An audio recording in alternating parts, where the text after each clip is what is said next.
After watching some of these movies, you might never want to take a road trip ever again. It's spring break season, so that means a lot of people are packing up their bags and heading out on a road trip. But horror movies taught us one thing.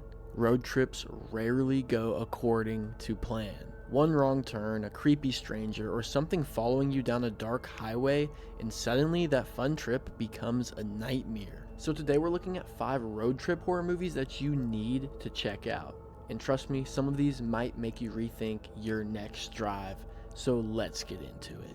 Our first movie is the Texas Chainsaw Massacre from 2003. This one might be a controversial take to a lot of horror fans, but I actually like the 2003 remake over the original 1974 film for the Texas Chainsaw. This one's such a brutal and terrifying horror road trip film. It really captures that nightmare scenario of being stuck around people who might not be the nicest and don't want the best for you, to say the least, with no one around to help you for miles. Everything about it just feels so dirty and uncomfortable, but in the best way possible. Texas Chainsaw Massacre follows a group of young friends driving through Texas during a road trip when they pick up a very disturbed hitchhiker on the side of the road. That encounter quickly turns their trip into something far more sinister. After a horrifying incident in their van, they're tried to escape in the nearby rural area, but unfortunately they stumble right into the territory of the infamous Leatherface and his twisted family. What should have been a normal road trip quickly begins a fight for survival as the group realizes they are trapped in a nightmare they might not escape. What makes this movie work so well is how intense and gritty and disgusting it really feels. The cinematography and the gritty, nasty feel of the film makes it feel like you're stuck in this sweaty, unescapable scenario right with these characters, and you also feel like you're trapped and are dirty. Leatherface in this version is also very terrifying. He feels bigger, faster, and more aggressive than ever, which makes every chase scene incredibly stressful. And on top of that, the cast does a great job at selling the fear, especially Jessica Biel, who makes for a really strong final girl to root for. Fun fact, Texas Chainsaw Massacre was filmed in Texas. That's riveting information, mainly around Austin and the surrounding rural areas, which really helps sell the authentic dusty back road atmosphere that makes the movie feel so real and unsettling. You can currently watch the Texas Chainsaw Massacre on Tubi. Our second movie is Final Destination 2 from 2003. This might only have the opening scene as the road trip sequence, but it still definitely deserves a spot on this list. Final Destination 2 shows one of the most insane and terrifying highway sequences ever put on film. And if you've seen it, you know exactly why and what scenes and what takes place in those scenes that I'm talking about. And if you haven't, go check it out. Final Destination 2 follows Kimberly, a college student heading out on a road trip with her friends when she suddenly has a horrifying premonition while driving on the highway. In the vision, a massive pileup involving cars, trucks, and flying debris kills dozens of people. She panics and blocks the entrance ramp, preventing several drivers from getting on the highway and accidentally saving their lives. But as the Final Destination franchise always reminds us, you cannot cheat death forever. Shout out Tony Todd.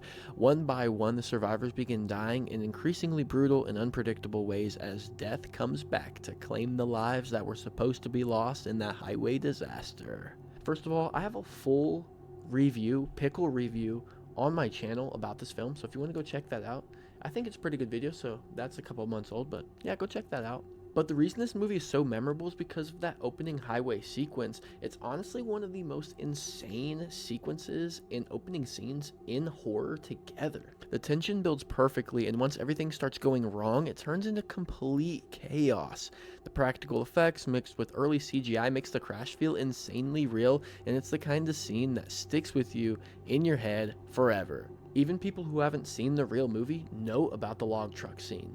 And I'm not kidding, a lot of people, including myself, genuinely get nervous when driving behind log trucks on the highway and literally will swerve and get out of the lane, even if it's not a log truck, even if it's carrying steel, twigs. I do not care. If there's something on the back of the truck, I'm out. I'm getting out the lane. And I'm a right lane bandit, so if I'm getting to the other lanes, you know something's wrong because I don't trust no log truck.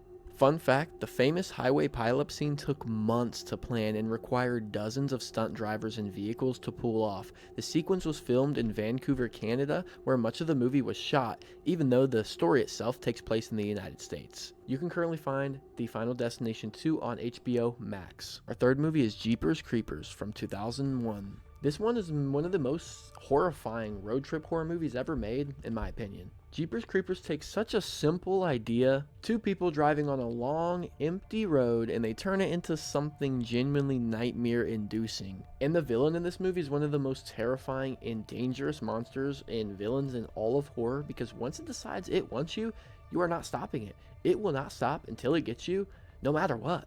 And that is pretty scary. Jeepers Creepers follows siblings Trish and Derry, who are driving home from college through rural Florida during a long road trip. At first, everything seems normal, but things quickly get strange when a mysterious truck begins aggressively tailgating them on an isolated highway. Later, they see the same truck parked near an abandoned church where a creepy figure is dumping what looks like bodies down a pipe. Curiosity gets the better of them, and when they decide to investigate, they accidentally attract the attention of something far more terrifying than they could have ever imagined. A supernatural creature known as the Creeper, which hunts humans and takes body parts it needs to survive. What makes this movie build tension so incredibly well is how it uses the fact that this is a scenario that a lot of people have been through before, which is a creepy encounter during a long road trip. Almost everyone has had a weird encounter on a long drive, like maybe you pull over to a gas station or a rest stop and there's a character there, aka a human who is a character, we'll say, and it's a little creepy, but it takes that idea and turns it all the way to Monster 100 insane status. The first half especially is incredibly suspenseful as the siblings realize something is seriously wrong with the truck following them, but once the creeper is revealed, it turns into a full horrifying and intense chase the rest of the movie that is so unpredictable and terrifying. Fun fact, Jeepers Creepers was filmed across several locations in Florida, which helps give the movie those long, empty rural highways that make the road trip setting feel so isolated and unsettling. You can currently find Jeepers Creepers on Fandango and Apple. Our fourth movie is Alone from 2020. We just recently talked about this movie, but I could not leave it out of this list. This was on the Pacific Northwest Horror Movies literally 2 videos ago, but this one is the definition of a road trip horror movie. It literally is a definition. Alone takes a very simple premise and turns it into something very intense and nerve-wracking that you'd never expect. The whole movie basically feels like a long road trip with terrifying sequences where the main character just cannot catch a break. And it's also one of the most underrated thrillers in the last few years, in my opinion, because it is also a thriller, but I put thriller in the horror category. I just think it is. If you disagree, let me know down in the comments. We'll talk about it. Alone follows Jessica, a recently widowed woman who decides to leave everything behind and move across the country for a fresh start. While driving through the remote forests of the Pacific Northwest, she has a strange encounter with a man on the highway who seems a little too interested in her.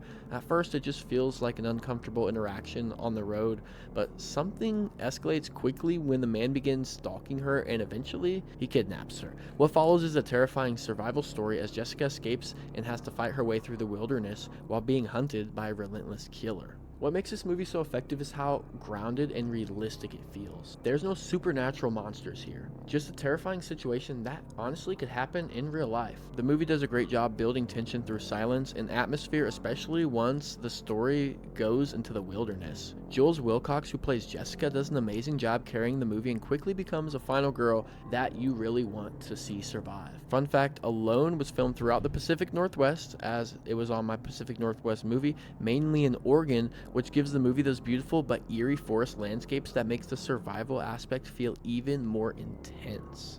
You can currently find Alone on Hulu.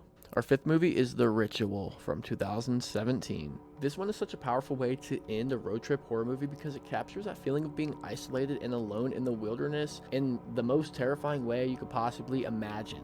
The Ritual starts off as a simple hiking quest with friends and turns into one of the most terrifying movies you'll ever see by the third act. If you like atmospheric horror with a creeping sense of dread, this one is absolutely going to deliver for you. The Ritual follows 4 friends, Luke, Phil, Hutch, and Dom, who take a trip to Sweden to honor their recently deceased friend. Their plan is to hike through the remote forest as a tribute, but when one of them gets injured, they decide to take a shortcut through the woods to save time. That decision turns out to be a terrible mistake. As they travel deeper into the forest, strange symbols, disturbing discoveries, and an overwhelming feeling of being watched begin to surround them. Soon they realize something ancient and terrifying lives in those woods, and it's hunting them one by one. What makes this movie so effective is its atmosphere. The forest feels massive, dark, and completely suffocating. And that really adds to the feeling of these characters being trapped with no way out. And you kind of feel like you're trapped with them, so it is pretty scary. The tension slowly builds throughout the movie, and when the creature is finally revealed, it's one of the most unique and creepy monster designs in modern horror. It also does a great job exploring guilt and trauma within the group and adds another layer to the story beyond just the survival aspect. And it really does remind me of Blair Witch Project, and it feels like my modern Blair Witch Project because, that's really not my generation. I didn't really connect to that, but I feel like this one kind of got the same vibes, and it's super good, just not found footage. Fun fact, The Ritual was filmed in the forests of Romania, even though the story itself takes place in Sweden. The filmmakers chose the location because the dense forests helped create that eerie, ancient feeling the movie needed. You can currently find The Ritual on Netflix. I believe it's a Netflix original, so that makes sense. So those are my 5 road trip horror movies that you need to watch, but my top pick from these that you need to watch the most is going to be The Ritual from 2017. I feel like this one's still a little underrated when people talk about modern horror, even though I've heard the name come up more and more as the years go by recently, but it still doesn't get its name brought up with big names, and I still think it deserves way more credit. What makes The Ritual so effective is how dark and unsettling the story feels the entire time. The movie messes with your head as the characters go deeper and deeper into the forest, and you start to feel as lost and paranoid as they do. The atmosphere is incredible, and the sense of dread just keeps building throughout the whole entire film. It's also genuinely scary, not only because of the atmosphere, but because how it makes your head feel and how the visuals are. It's pretty terrifying, actually. And the way the movie slowly reveals what's in the woods is so well done. And when you finally see the creature, it's just absolutely terrifying and very unique, especially one of the most actually unique monster designs in modern horror. On top of that, the story itself is bleak and emotional. The movie deals with guilt, trauma, and grief between friends, which makes everything feel even more heavier. So if you haven't seen The Ritual, go check it out. It's one of those movies that plays with your head even after the movie ends and is definitely going to have you rethinking taking a shortcut through the woods. If you've seen any of these, let me know which ones you like and which ones you don't like down below in the comments, and let me know which ones I missed. Please drop a like and hit that subscribe button, or you will find yourself taking a shortcut through the woods on your next road trip, even though I told you not to. Thank y'all so much for watching. Have a blessed day, and peace!